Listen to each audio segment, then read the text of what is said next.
Bruno, seja muito bem-vindo ao nosso Quartas Excepcionais. Eu vou fazer só um esclarecimento para quem está nos assistindo e para quem vai nos assistir no canal. A gente está gravando dia de quinta, mas é porque é ao vivo aqui no Instagram. A gente vai colocar o vídeo quinzenalmente, às quartas-feiras, como a gente sempre faz. Não está deixando de ser quartas excepcionais. A nossa live agora com o Bruno vai para o ar no canal na quarta-feira da semana que vem. Assim como tem acontecido aí há mais de um ano, né, Dulce? Boa noite, Exatamente. Dulce. Boa noite, boa noite, Ive. Boa noite, Bruno. Boa noite, Já Dulce. agradecendo aqui sua participação. Será muito boa essa live, um tema muito importante, né? Boa noite, Gente, eu vou Dulce. Boa só, noite. Hum.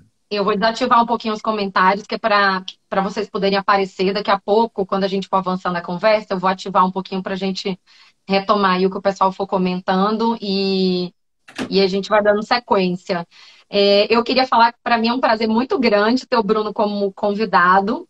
O Bruno, além de um querido amigo, também é meu parceiro de ABD Pro, meu parceiro editorial em vários projetos pela TOT. O Bruno é doutor em processo civil, direito processual civil pela PUC de São Paulo, é advogado, é professor, e tem, assim, tem um livro incrível sobre superação de precedentes, que é a versão comercial da tese dele.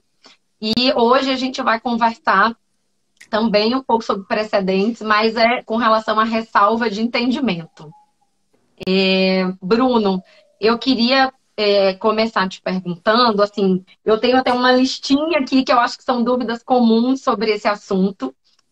E a primeira, assim, acho que diferenciação que eu queria que você esclarecesse para quem está assistindo a gente se a ressalva do entendimento é a mesma coisa de superação do precedente ou qual é a relação entre esses dois institutos.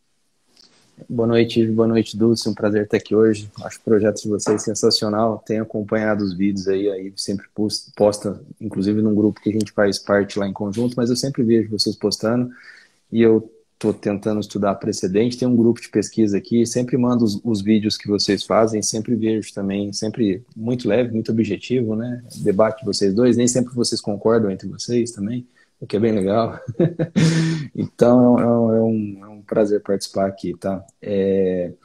E conversava com a amiga Ive sobre os temas que poderiam ser legais, e eu lembrei desse aqui de ressalva, que eu acho que é um tema bem curtinho, entre aspas, assim, né? Dá para polemizar bastante, mas assim, é um tema que tem um recorte muito específico sobre o assunto, né? E aí eu achei legal esse assunto. Tem um aspecto, eu sempre falo que eu sou mais advogado que professor, e ele tem um aspecto prático que eu acho bem interessante, que a gente pode abordar e aprofundar aí e ver o que vocês pensam sobre o assunto. A ressalva de entendimento, e Vidus, não sei se vocês concordam, certamente ela não é uma superação, né, de um precedente, ela não é um overruling, né, mas ela é de fato um caminho para fomentar a discussão de um possível superação de um precedente, né. Não sei o que vocês pensam, já vi que vocês discutiram algumas coisas sobre isso já, sobre reclamação, sobre transcendência do motivo determinante, várias coisas sobre isso. E pelo menos lá no meu livro eu falo, eu comecei a pesquisa, isso fugindo um pouco do assunto, achando que era muito engessado o sistema. Hoje eu entendo que é só um pouquinho em alguns tipos decisionais, né? Então, em alguns tipos, que em especial pode ter um certo engessamento pela aplicação do 1030, 1042 ali, principalmente, principalmente nesse tipo, a ressalva de entendimento eu acho bem importante, porque pode ter um represamento de argumentos que você não consegue chegar no STJ ou no STF, e ali me parece que, embora a ressalva certamente não é uma superação expressa, mas é um indicativo de descontamento ou de descolamento social. Pode ser que, inclusive, quem faça ressalva não esteja certo, né? Mas é um diálogo muito interessante, né? Perfeito. Engraçado, Bruno. Outro dia eu estava conversando com um julgador e a questão dele era exatamente isso. Ele não concordava com o precedente vinculante e o que é que ele ia fazer, como ele poderia o que é que ele poderia fazer? Eu até orientei, não pode deixar de aplicar, vai ter que observar. Até foi uma brincadeira, porque senão o seu processo volta para retratação, então vai É, ter que observar. Mas eu não concordo, então como pode fazer uma ressalva. E essa ressalva pode ser um caminho, né? Eu acho que pode ser um caminho para superar esse precedente. Dulce, eu concordo. Esse assunto até eu toquei para a gente discutir, que eu achava legal. Fazia tempo que eu tinha publicado um artigo no Conjur sobre superação e Alice, e aí eu falei, preciso fazer um outro, não sei o quê. E aí eu aproveitei ontem, hoje um pouquinho e fiz. Até depois eu mando para vocês ver. Pretendo mandar porque eu aproveitei que eu ia ter que separar o estudo e fiz aqui uns 5 páginas. Aí eu tô comentando isso, Dulce, porque eu escrevi assim no artigo que pode ser um caminho, né, para o julgador fazer. E aí depois eu pensei e falei assim, não é que pode, deve ser um caminho. Aí eu troquei a palavra, porque se é um caminho para a superação e ele acha que o precedente não tem uma incoerência, aí eu cito alguns motivos para fazer ressalva, que é evolução histórica, evolução política, evolução religiosa, evolução do contexto social, e principalmente, que eu acho que pode acontecer mais, não sei se vocês concordam, até mesmo porque tem a ver com esse artigo da Alice, que é o que o STJ tem a ver com aquela súmula polêmica, né, Ive, que a gente sempre comentou no crédito, inclusive a 36, 476, se não me engano, que o STJ só dá e acha que a interpretação é automática, pode acontecer principalmente das interpretações não estarem a contento com a decisão que foi dada. Então ali você tem uma necessidade, às vezes, de ressalva. E aí você conversava com o julgador. E aí até escrevi isso. Não é que pode ser, deve ser, né? Se ele acha que o precedente é incorreto, deve ser um caminho fazer uma ressalva de entendimento. A palavra, eu acho que deve ser um caminho. E nesse caso, Bruno, se encaixa, é bem interessante esse caso, porque ele passa por uma súmula do STJ, a súmula 444, e aí eu fico pensando na admissibilidade desse recurso. Antes de virar um precedente vinculante, se ele não observasse a súmula 444, o que é que a gente ia fazer? Admitir o recurso. Hoje, se ele não observar o entendimento vinculante, se ele não observar, a gente vai devolver o processo para retratação. E ele meio que vai ficar no tribunal local. Então, aí, como ele pode se insurgir? E aí, eu acho que aí tem a ressalva de entendimento, ele não vai deixar de seguir, mas isso você vai explicar aí durante essa live. Né?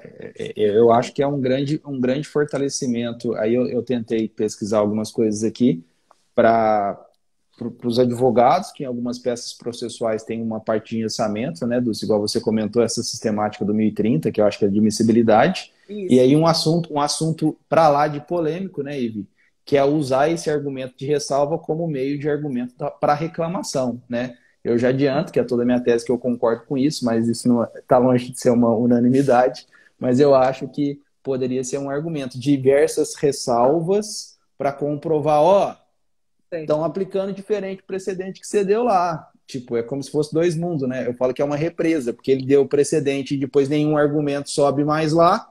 A ressalva me parece que é um ponto bem interessante. Os próprios julgadores. Tem uma ressalva que eu estava para publicar a tese, salvo engano, muito famosa no Tribunal de São Paulo, que é a questão dos medicamentos, né? Uma restrição lá no rol que não pode entregar todo o medicamento e tem que estar dentro do rol. E o Tribunal de São Paulo fez a primeira ressalva que eu vi, muito interessante, para quem está assistindo, que é algum aspecto prático, era um caso de câncer, salvo engano, está testado no rodapé. Não posso entregar esse medicamento. Se eu entregasse esse medicamento, eu salvaria. Mas o STJ falou que esse rol não pode entregar o medicamento. Aí o Tribunal de São Paulo falou, vou seguir o precedente, mesmo achando que esse seguir pode matar, não vou fazer superação antecipada, mas constato aqui que eu não concordo de jeito nenhum com o precedente e faz a ressalva. Também não serve falar que não concorda, né? Isso não serve para nada. Tem que falar que não concorda e, de fato, fazer um argumento para superação.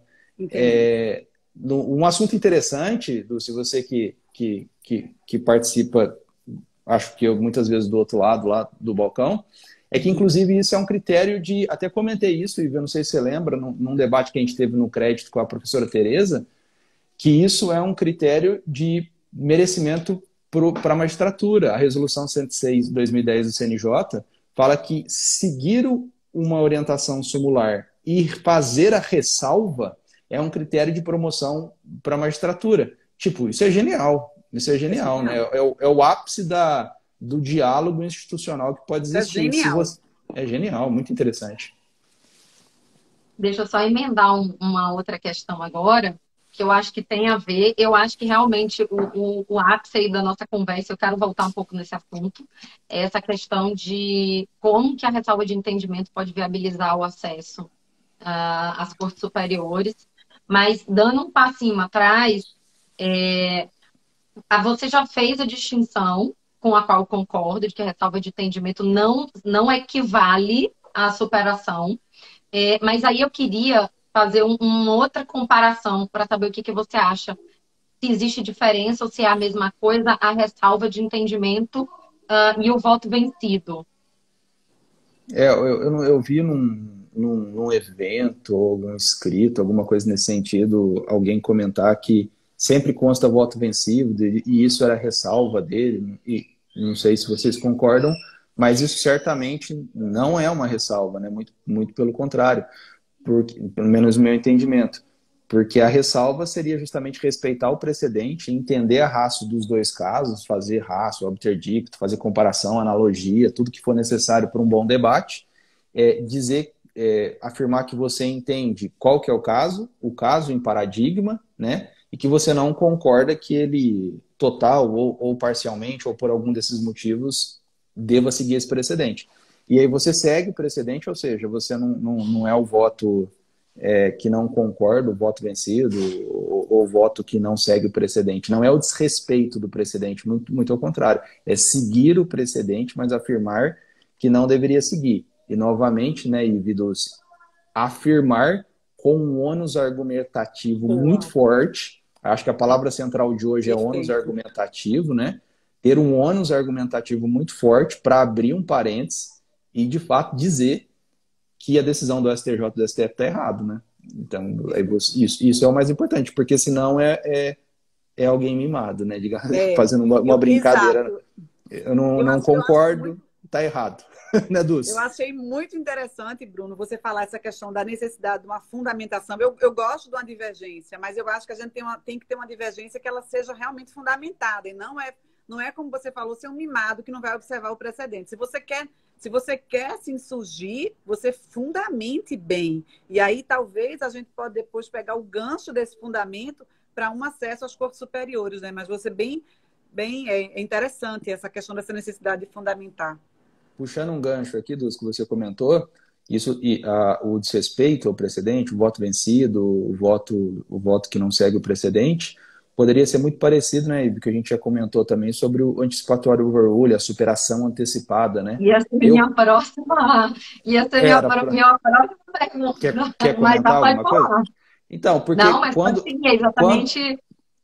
quando eu me dispus a estudar, a gente estava fazendo crédito junto, estudando junto, né, Ivo? Eu achava que a superação antecipada seria o grande plus do negócio que poderia resolver o engessamento do direito. E depois eu cheguei, pelo menos na minha ótica, que seria o pior dos mundos, assim, a superação antecipada, né? E aí eu cito alguns argumentos. Porque ela não resolve possível modulação, porque da decisão que faz superação antecipada cabe rescisória, se for desrespeitada por 966, parágrafo 5º lá, porque nós teríamos estados de federações, dada a forma do Brasil, que poderiam estar respeitando decisões diferentes, né? E o único ponto que eu escrevo no livro que a superação antecipada poderia ser favorável é se o perdedor, diante do não respeito ao precedente, fizesse uma reclamação, e aí ele tem direito de reclamação, essa reclamação não é tão polêmica, né, Ive? Porque seria o desrespeito ao precedente. Aí ele afirmar realmente se precisa ou não precisa ser superado. Então, assim, na superação antecipada, que seria diferente da ressalva de entendimento, causaria tudo isso. E a ressalva de entendimento não seria o precedente, e aí, como o Dulce comentou, poderia ser um argumento, uma fonte para chegar nas cortes superiores, né? Gente, posso botar um pouquinho de lenha na fogueira com relação a essa diferença da superação antecipada e da ressalva? Por que eu acho a superação antecipada, até por tudo que você colocou, Bruno, eu acho ela mais eficiente do que a ressalva de entendimento para poder promover a superação. Sim, Justamente sim. por essa mecânica que você descreveu. Porque na medida em que um juiz, um tribunal ordinário, faz a superação antecipada, vai caber a reclamação. E o Uhum. próprio recurso, enfim, do sucumbente, ele tem mais condições de admissibilidade, porque esse Sim. acórdão, né, essa decisão recorrida, ela contrariaria uma decisão vinculante. Com relação à ressalva de entendimento, e aí eu quero entender um pouco mais da sua. Queria que você expusesse mais para os nossos ouvintes a construção da ressalva de entendimento com a reclamação, porque não é uma ligação tão automática assim, né? A gente tem encontrado aí algumas barreiras, principalmente o STJ tem sido, enfim, muito mais peremptório do que o STF. O STF às vezes aceita a reclamação para fazer distinção, para fazer separação. Eu não estou me lembrando agora de algum precedente específico, e o STJ fechou a porta da reclamação para discutir, enfim, tudo que não seja a imposição da aplicação do precedente eventualmente desrespeitado, né? E aí eu queria entender como que a gente conseguiria, com essa reclamação, enfim, usar a ressalva de entendimento para levar através de reclamação. Acho que você começou a falar isso um pouco mais cedo aqui na live. Eu queria que Eu, você aprofundasse mais aí na isso sua é tese. legal, isso é embora a ressalva serve para, desde a primeira instância, né, ela serve, não poderia, ela serve desde a primeira instância para o bom advogado já procurar ressalva, procurar um bom argumento, procurar o diálogo, né, Dulce? Talvez a cereja do bolo seja o aspecto, por questão de prática, por questão de ser o tema do momento, por questão de ser importante ela ligada à reclamação, né? Só um parênteses aqui, Vi, eu sei que esse tema é para lá de polêmico, talvez um bom tema para vocês, eu não sei se vocês falaram sobre superação antecipada, Ainda embora não. Ainda não. eu vi uma live, inclusive, da professora Tereza recentemente, falando que ela concordava com superação antecipada. Eu falei, nossa, porque assim, eu acho que embora ela é efetiva e necessária às vezes, mas pelo menos na minha conclusão é que ela ainda não resolve o problema de engessamento do direito. Porque mesmo se existisse superação antecipada, ainda assim estaria ao poder discricionário do julgador fazer a superação antecipada e mesmo assim você não resolveria o problema de ter um acesso processual legítimo para as cortes superiores. Então, mesmo que ela possa ser efetiva, com todos os problemas que eu acho pertinente, mesmo assim ela não seria uma solução para isso. Na minha ótica e entendendo toda a polêmica do assunto, sobre a reclamação, no que eu tentei escrever e pensar aqui, Dulce, não sei se você concorda, eu estava tentando fazer algumas coisas. Aí, vê se você concorda, Vi, que eu acho interessante. Por que estaria ligado à reclamação? Os precedentes, vê se vocês pensam assim, precisam de publicidade. Está lá em diversos artigos, o rol, e foi cadastrado, e de fato os tribunais fizeram isso, né? Sempre tem um link muito acessível, as palavras hoje em dia, pela internet, a inteligência artificial, você consegue achar de fato e tem catalogado lá, muito interessante. E aí, essa discussão começou a surgir num grupo de estudo que eu tenho aqui, e aí eu propus para os alunos se as ressalvas precisariam de publicidade. Olha que interessante, Dulce. Porque, por exemplo, que jeito que você começa a falar que tem um descolamento ou uma necessidade? Começam a fazer ressalvas. Mas o que é uma ressalva aqui em Londrina bem fundamentada, né, de um julgador? A não ser muito tempo para você chegar lá. E aí eu faço uma proposta, óbvio, não sei se vocês concordam aqui no meu artigo que eu pretendo submeter, é que as ressalvas tenham um espaço de publicidade. Facilmente, num esquema de programação, por exemplo, todas as súmulas, e a gente sabe disso, têm os processos que deram origem a ela. 5, 6 processos que deram origem. As teses têm processos que deram origem a ela. E você poderia facilmente, numa programação, lá um programador, em questão de um dia, conseguiria fazer um espaço para cadastro de possíveis ressalvas de entendimento. Até porque se as ressalvas são um critério de merecimento para o julgador, quer dizer que o CNJ está dizendo que isso é importante, quer dizer que ele quer dê publicidade.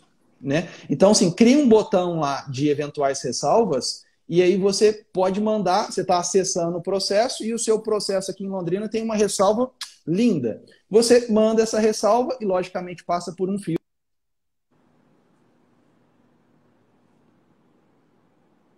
superiores, você começa a O Bruno cadastrar deu uma ressalva. travadinha. Foi. Tá Mas ouvindo? volta. Bruno, volta Voltou. Voltou? volta um segundinho, que Voltou? acho que você deu uma travada. Voltou? Mas agora tá Voltou. pegando? Tá. Travou de novo. No Instagram tem isso. Vai se acostumando. Vamos esperar um pouquinho.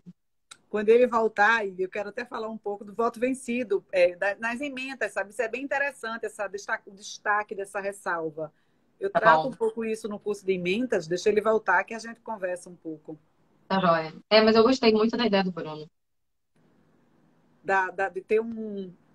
Ele caiu, ele vai voltar já Eu já. acho que ele caiu. Ah, eu vou chamar ele aqui de novo. Chama ele. Eita, o meu ficou muito perto agora. Deixa eu ver o que aconteceu. Aqui, vou chamar ele. Eita, que tá alguma coisa aqui. Pronto, voltou. Voltou. Voltou?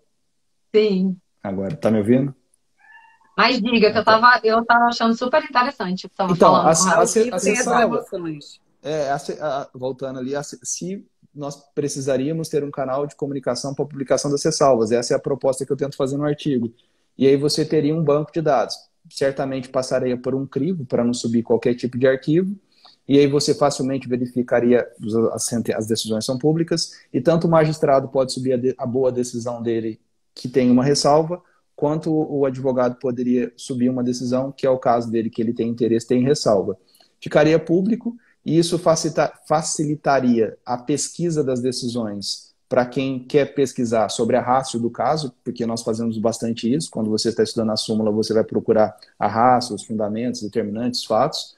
E se você tem algum problema com motivo de superação, aplicação incorreta ou procurar um bom argumento, você teria um campo lá para procurar eventuais ressalvas. Muitas ressalvas, né, Dulce, poderia indicar uma necessidade de superação dos precedentes. E fazendo gancho aqui, né, Ive, a reclamação me parece que estaria diretamente ligada a isso. Eu, pelo menos, defendo ali esse ponto absurdamente polêmico da reclamação servir como meio de superação de procedentes. Me parece que é um caminho processual adequado, eu tento fundamentar no meu livro para isso, melhores que outros, e você teria um argumento qualificado. Eu sou contra de todo o processo chegar sempre no STJ e a todo momento. Eu fui mudando de opinião, porque eu acho que ainda precisa de uma racionalidade. Senão não é uma racionalidade precedente, né, Agora Dulce? você A todo ganhou o momento. coração de Dulce. Mas é, Dulce Dulce. ganhou Com agora certeza. Mas, mais Dulce, uma Trabalhar nos vez. Estou eu tribunais. ficando sozinha aqui nessa luta. manda uma foto 3x4 para entrar pro clube aí. Mas eu fui pensando, ó, tem que ter. No começo eu falei, nossa, precisa superar na minha pesquisa. Aí depois eu fui voltando. Mas se for superar, não serve para nada, porque a todo momento eu tenho um argumento para subir lá. Por isso que eu acho que é melhor esse argumento do que o RESP do RESP. Porque o RESP do RESP sempre sobe, sempre seria o processo inteiro, né? E aí, se não subisse o RESP do RESP, você faria o agravo de estrancamento e não resolve. Precisa de ser difícil, né? E a reclamação, no meu entendimento, ela leva só o argumento, não o processo, qualificado para o debate ali, e aí eu tento falar, eu acho que até a possibilidade de decisão substitutiva, alguns pontos mais polêmicos ainda. Mas voltando para o gancho, a reclamação poderia contemplar estes argumentos judiciais até de ressalvas de entendimento, que no meu entendimento precisariam ser públicos para ter acesso a bons argumentos judiciais, como poderia ter sido feito hoje por Dulce, por exemplo.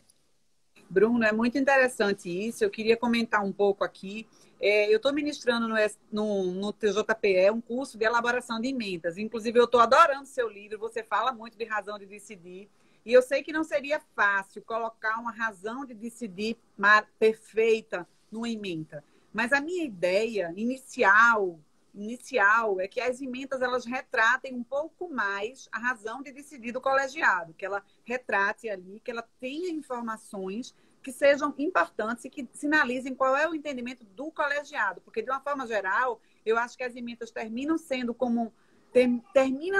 um argumento persuasivo para outros julgados, então termina induzindo. Muitas vezes a gente pega recursos e vem lá emendas, então termina induzindo a gente a um entendimento por conta daquela emenda. Então eu acho que ela tem uma influência.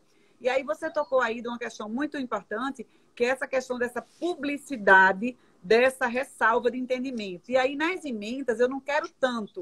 Mas, assim, tem tribunais, por exemplo, o Tribunal de Justiça de Minas Gerais, eles colocam o voto vencido na ementa. Eles dão a mesma publicidade à tese vencida do que a tese vencedora. E eu acho isso muito legal. Assim, sim. eu não quero tanto no primeiro momento, porque eu sei que a gente tem que ir melhorando as emendas aos poucos, mas assim, pelo menos que retrate a posição do colegiado, mas eu não acho legal a gente deixar escondido o voto vencido. Por que deixar escondido o voto vencido? Porque ele não vai, porque ele não terá a mesma publicidade da tese vencedora.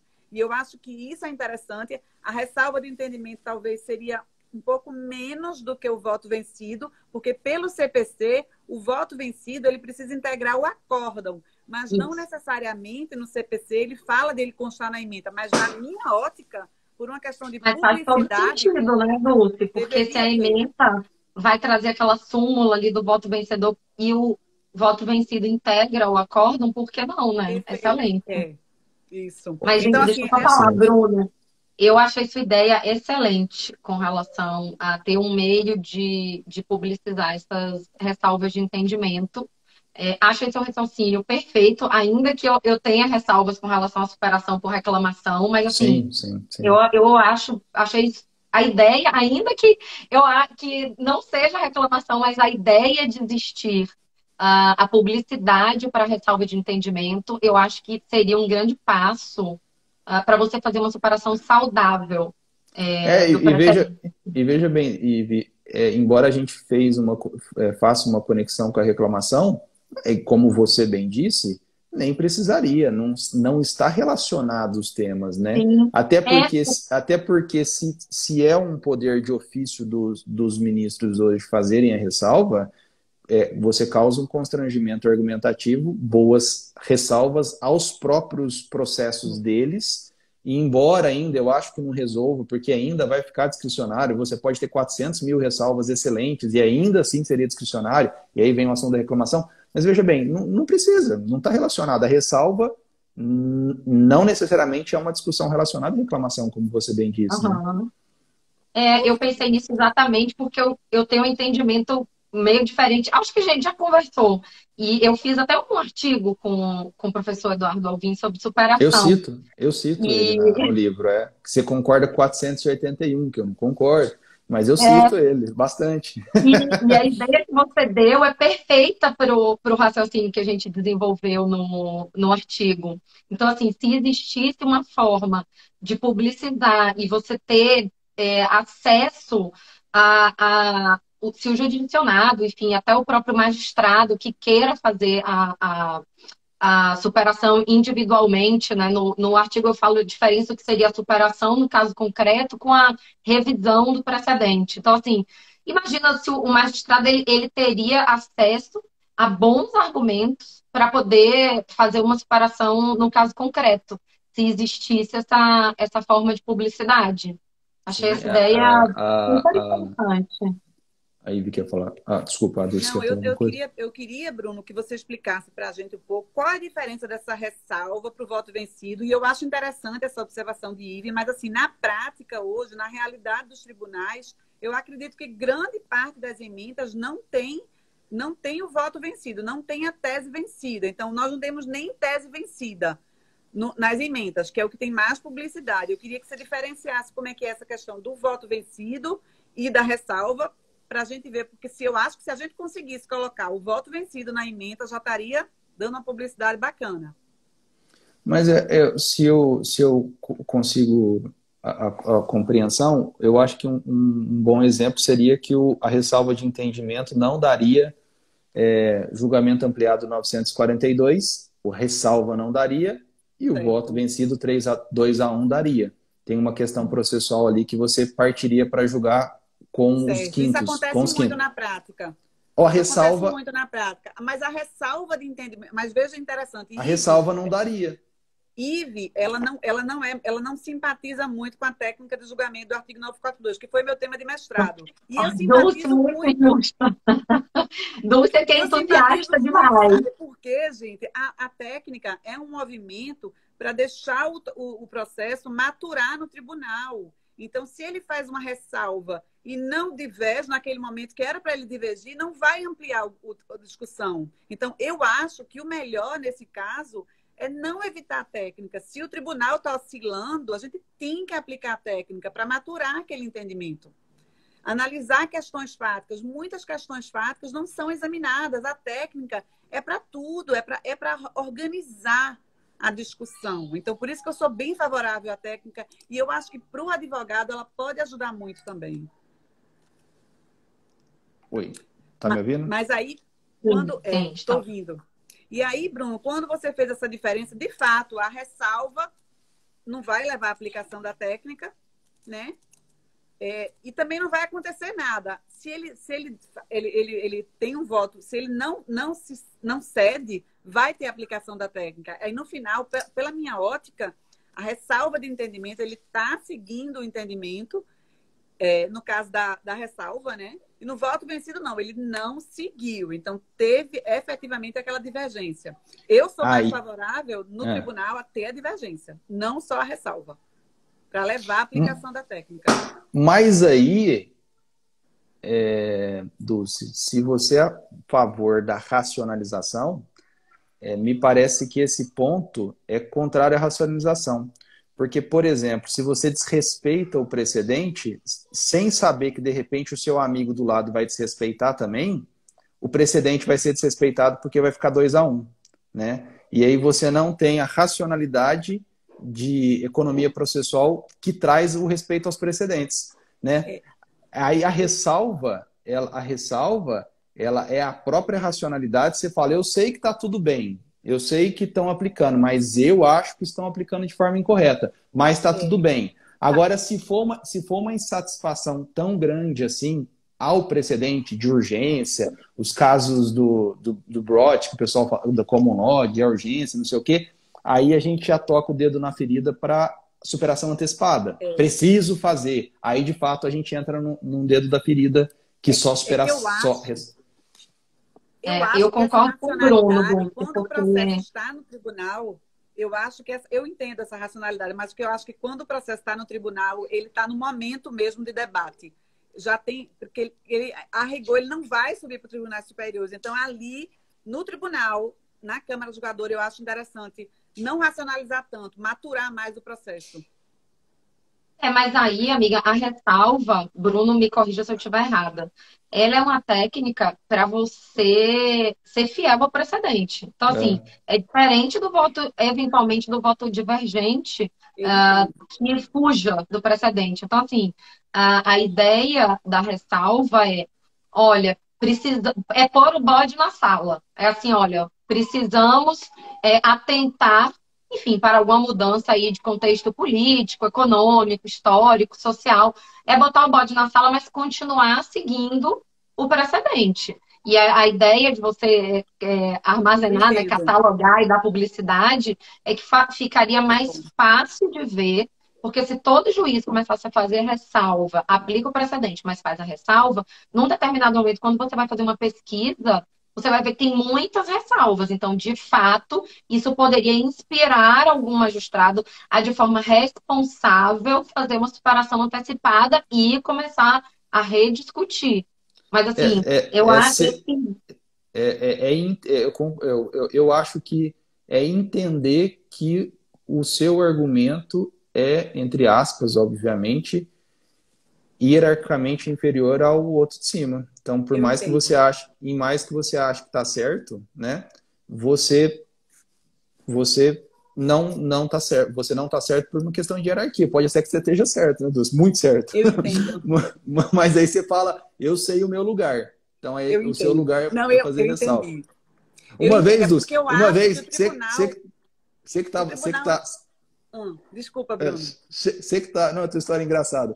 Uma vez eu estava fazendo sustentação oral no tribunal, e aí eu falei, aí terminou meu tempo, aí eu sentei. Aí eles debateram entre eles, e aí eu perdi, né? Aí eu falei, posso falar de novo? Aí eles olharam assim, tipo, acho que eles têm dó de quem é do interior vai para coisa e fala, não, pode falar, o doutor veio de longe, pode falar.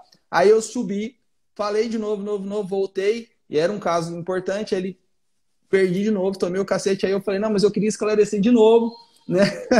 Aí o desembargador pegou o microfone, abaixou assim e falou, ó, isso que você está querendo discutir é político. Ele falou assim, sobe no carro e vai para Brasília, porque aqui a gente está cumprindo o precedente. Aí ele falou assim, então, tipo assim, ele tinha assim, ele até meio concordava. Aí ele falou, mas isso não é aqui. Ele falou para mim.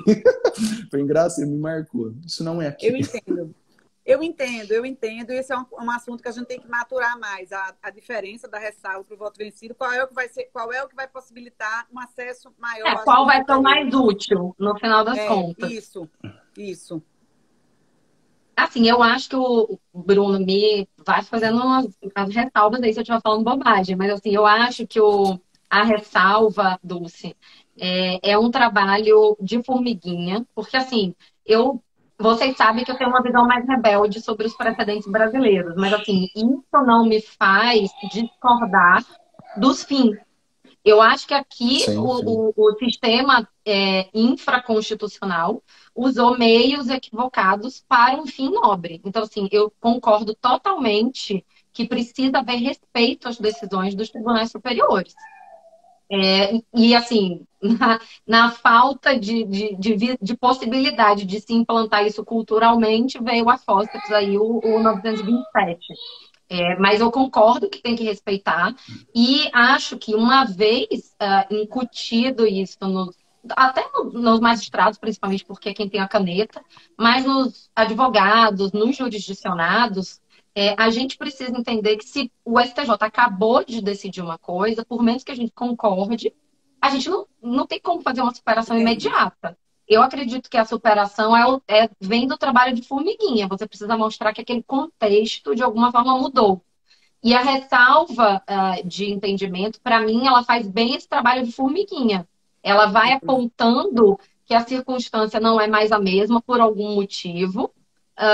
E você vai começando de forma, enfim, gradativa, entender que aquele entendimento está superado. Então, assim, eu acho que é isso. A ressalva é um bom instrumento para se começar um trabalho de formiguinha para a superação. E aí, enfim, no meu caso, como eu penso, vai culminar ali na superação antecipada. O Bruno já traz a ideia de você poder levar isso ao Tribunal Superior por meio de reclamação.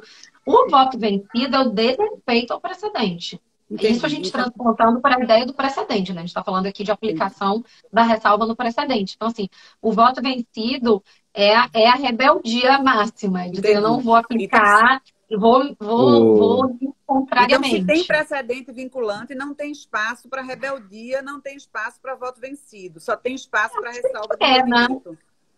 Seria isso? Ou superação antecipada, que é o que a professora Tereza falou, concorda recentemente, eu não concordo, nos casos de máxima urgência pelo fechamento dos tipos decisionais. Dois assuntos que eu tento fazer um gancho que a Ivy comentou aqui. O primeiro é que eu acho que o momento mais ápice para fazer a ressalva, pedir, seria por meio do embargo de declaração. Até fui bastante influenciado pelo livro recente publicado do Mazei, A Diferença de Argumento e Fundamento. E aí você pergunta para o juiz, numa questão de diálogo, você está seguindo, mas esse é o que o seu coração diz? Né? E aí você, por meio de embargo de declaração, poderia abrir o diálogo lá. E se você tem esse mote de dar publicidade, de repente, ele pode ser motivado a ter a decisão dele como paradigma para um ressalvo que vai ser anexado. Né? E um outro... Você até cita o enunciado, né, Bruno, no seu livro, que não seria contraditória uma decisão do julgador, que ele vai no sentido, mas ele faz a ressalva. Ele não concorda, mas ele vai naquele sentido. Tem o enunciado 172 do FPPC que fala a decisão que aplica, ressalva, o jogador não é contraditório. Não é, né? Eu tô seguindo, mas eu não concordo, né? Eu acho que, inclusive, é o ápice do... Eu digo que a distinção e a ressalva, os dois são o ápice da aplicação do precedente. Eu entendo que é o seu, eu entendo que é o meu e faço distinção. Quer dizer que você entendeu os dois, né? O que é difícil hoje em dia. E a ressalva eu entendo o que é o dele, entendo qual que é o seu e entendo que os dois têm argumentos diferentes e eu vou fazer uma ressalva. Então, como a gente falou, é um gigante ônus argumentativo, né? Tinha outra coisa que eu ia comentar aqui, eu esqueci, mas eu acho que esse ponto é interessante aí do embargos. Essa ressalva tem acontecido muito, Bruno, na prática? Não, eu não tenho bons exemplos. Não Eu sei acho que vocês. acontece pouco. Tem Sim, tribunais que, historicamente, por exemplo, o Tribunal de Justiça do Estado de São Paulo é historicamente um tribunal rebelde, né? Então, assim, antes, pré-CPC 2015, enfim, a gente já tinha recursos repetitivos, né? Já tinha ali o 543C, 543B, então já existia um entendimento jurisprudencial no sentido que temos hoje no 1030, parágrafo 2º, né, de só caber o agravo para o próprio tribunal. E eu me lembro assim, bastante dos tribunais de justiça do Estado de São Paulo não aplicarem não aplicar os entendimentos do STJ. Hoje, o que eu vejo mais é aplicar e fazer ressalva. Mas, sim, sim. assim, de 1.000 casos que eu tenho, eu vejo, sei lá, 10, entendeu? Assim, é uma proporção muito pequena. Mas eu É, acho que, assim, é, tem tribunais mais fortes, assim, no sentido de sustentar até o limite o entendimento da corte, e agora isso está sendo feito por meio da ressalva. Dulce, eu lembrei um caso agora que eu vi uma ressalva muito linda, assim, muito profunda. Eu tenho um livro de acidente de trânsito e uma vez um amigo meu me contou, não, eu vi numa decisão judicial, eu já tinha conversado isso com meu amigo, tem a famosa súmula de dever de solidariedade quando você empresta o carro para outro, né? Então você é responsável solidariamente. Eu não sei se vocês já se atentaram, o julgamento que deu origem a essa súmula não tem nada a ver uma coisa com a outra. É um caso que não tem nada, assim como a maioria das súmulas, mais de 80%, mas é de fato esse não tem nada a ver mesmo, assim, tipo, nada a ver mesmo, assim, tipo, nada a ver mesmo. E aí o juiz fez uma ressalva muito interessante, falando que, ó, que estava fazendo a solidariedade, porque era isso que tinha a solidariedade entre o dono e quem estava dirigindo, mas e que ele fez uma ressalva muito interessante que não é essa a ratio do precedente e que não concorda, e aí eu já tinha visto que essa súmula não tem sentido mesmo, se fosse seguir a ratio do caso de origem, e teve uma ressalva bem interessante, bem interessante. Talvez, por exemplo, se tivesse a publicidade, eu poderia ter colocado essa súmula, assim como muitas pessoas que são insatisfeitas com essa súmula, porque ela não tem nenhuma congruência civil, do direito civil, essa súmula, entendeu? É um É. assunto bem pertinente. Então, até, só para a gente fechar essa questão, voltando ao que eu falei, na ótica de vocês, não é legal o voto vencido. Assim, se há um precedente vinculante, é melhor que eu não vá divergir e que eu faça a ressalva de posicionamento. É uma forma de eu racionalizar a prestação jurisdicional, não provocar uma ampliação do colegiado, uma técnica, observei, mas fiz a ressalva. Não é isso? Eu penso que sim, mesmo às vezes querendo falar que não, às vezes como julgador, mas eu acho que é entender a posição sua naquele momento de compreensão, né? Esse é o seu momento de falar isso. Porque eu falo um pouco dessa questão da técnica, pessoal, porque assim, pela experiência que eu já tive com acórdãos, assim, pegar acórdãos para admissibilidade, eu sempre acho que é bom maturar o processo no tribunal, sabe? Por isso que eu Eu, defendo tanto de deixar o processo no tribunal, assim, às vezes é até complicado para a gente que está no tribunal também, mas assim, para organizar melhor o processo, é melhor do que levar para o Tribunal Superior. Odus, eu lembrei desse exemplo, eu sou do conselho da OAB e mensalmente a gente faz o conselho para julgar os advogados, né? Tem isso. E aí eu faço o voto, é bem parecido com o julgamento. Aí você faz o voto do julgamento, os outros podem discordar. E há um entendimento do Conselho Federal, eu posso errar alguma coisa aqui, mas é que não é crime infamante a apropriação indébita do advogado para o cliente. Essa é considerada uma infração. É mais ou menos isso o argumento. E aí muitos advogados concordam que deveria ser considerado crime, sim, essa apropriação indébita ali do advogado. E tem dois advogados que todo mês, é muito engraçado, vai fazer voto, advertência, penalidade para o advogado, aí todo mundo lavra. Aí o advogado pega o microfone e fala: eu só gostaria de constar minha ressalva ao entendimento do Conselho Federal. E aí eu já expus meus votos de motivos de ressalva, assim. Aí o cara tira o microfone e volta. Aí ele não fala ressalva, a minha discordância é o entendimento do Conselho Federal. E tipo, aí uma vez o presidente falou: vai falando isso, vai falando, um dia sua voz chega lá em Brasília. Tipo assim, é mais ou menos essa, entendeu? Verdade. Eu sou um Agora vamos advogado fazer do então a campanha da interior, ressalva.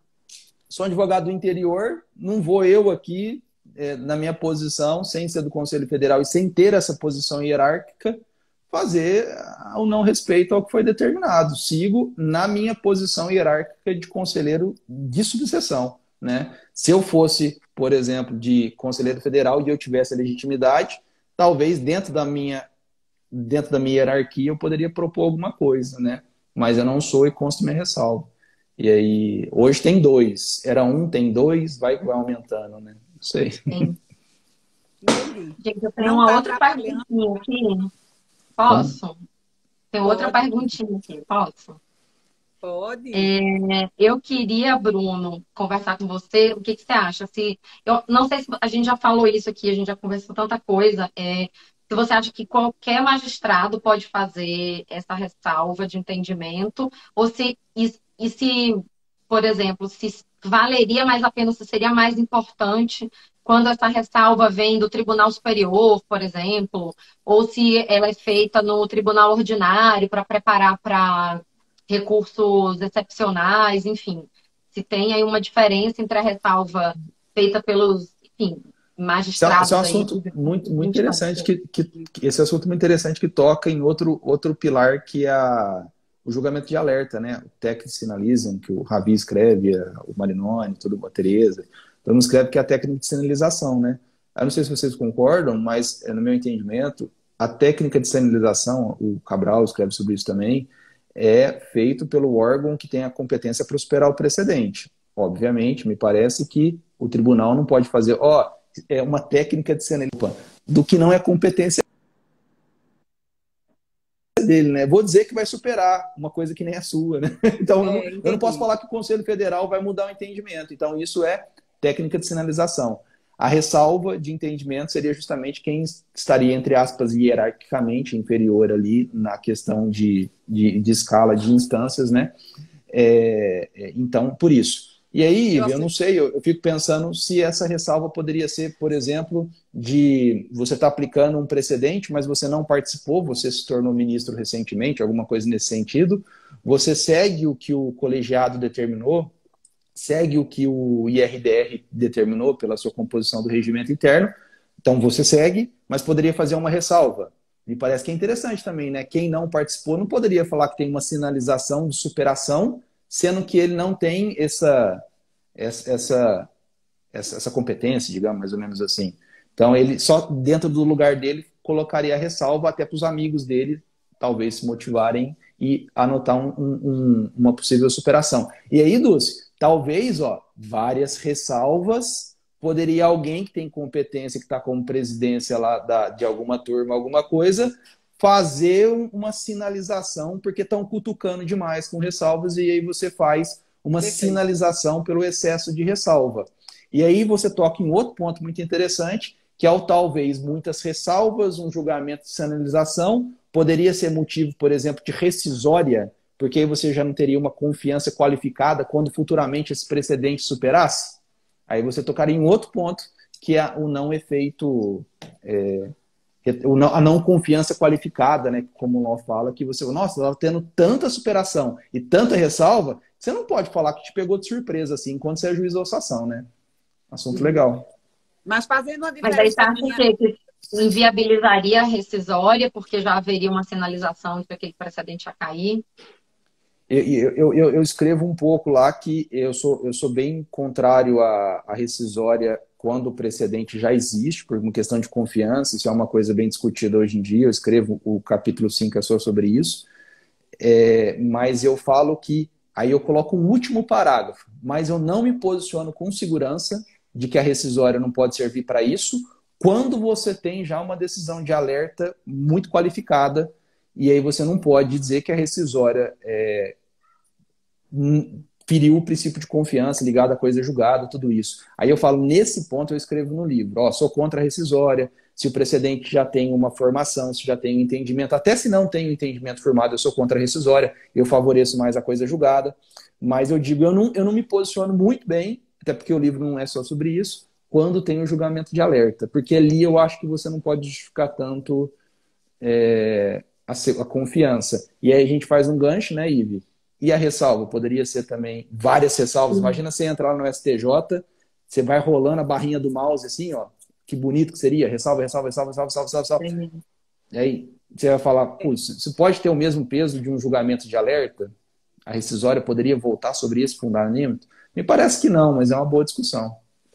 Ô, Bruno, mas quando você faz essa diferença entre ressalva e sinalização, você concorda que a ressalva seria, tipo assim, na condição de desembargador, eu posso fazer ressalva de posicionamento do STJ, mas a sinalização é do julgado do próprio tribunal. Seria isso? Você concorda com isso? Que teria que ser a sinalização de superior ou do próprio tribunal e a ressalva de superior? Seria uma diferença? Eu me posiciono bem sério nisso hoje, né? Poderia mudar de opinião, mas bem sério no sentido de que a sinalização é só pela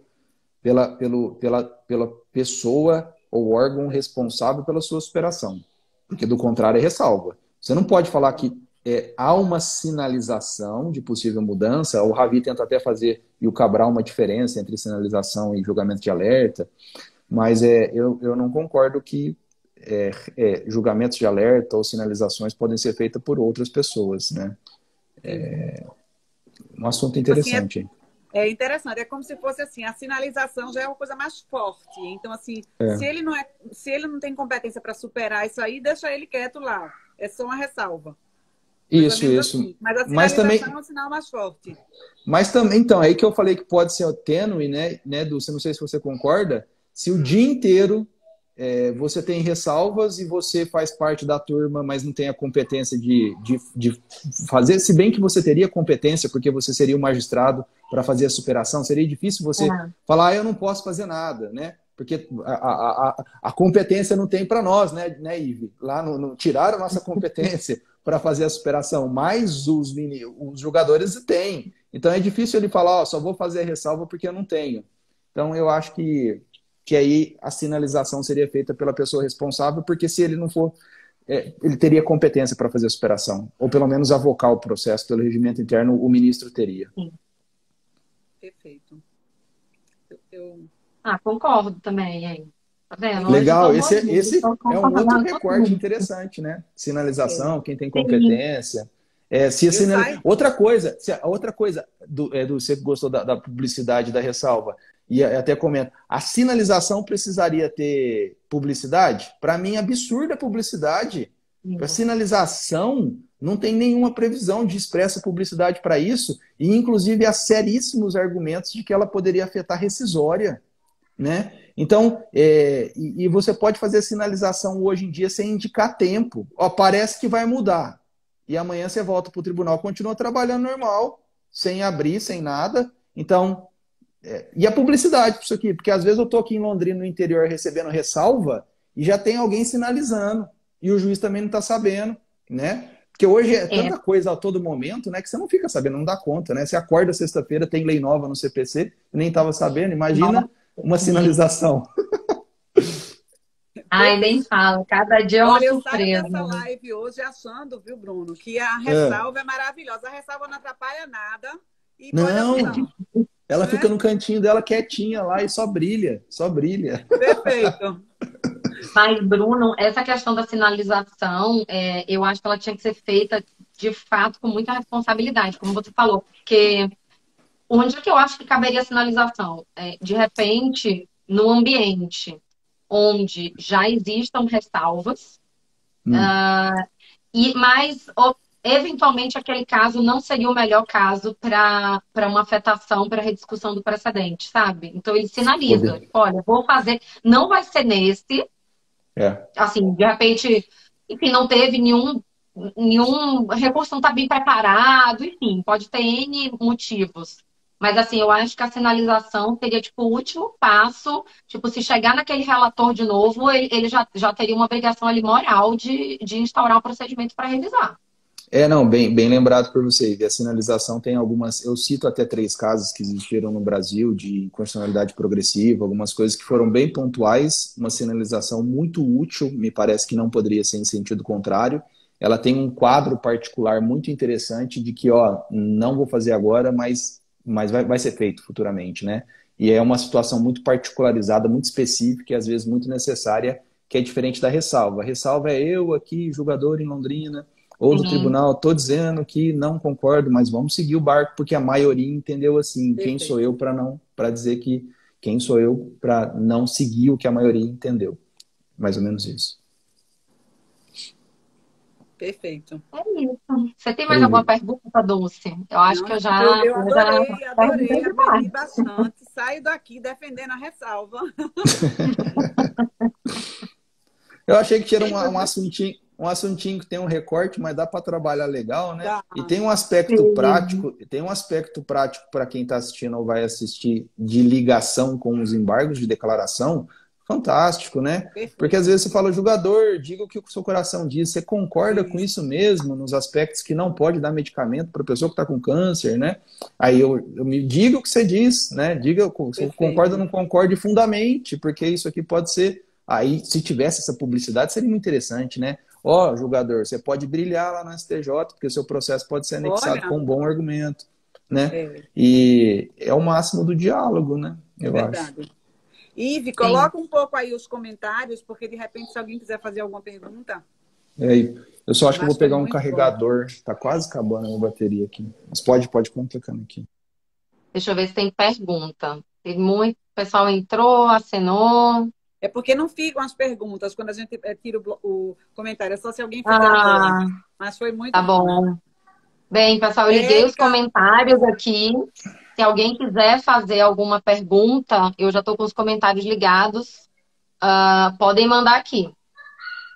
tem aí uma amiga Vou minha, Érica, esperar que um também trabalha muito pouquinho. em processo nos tribunais.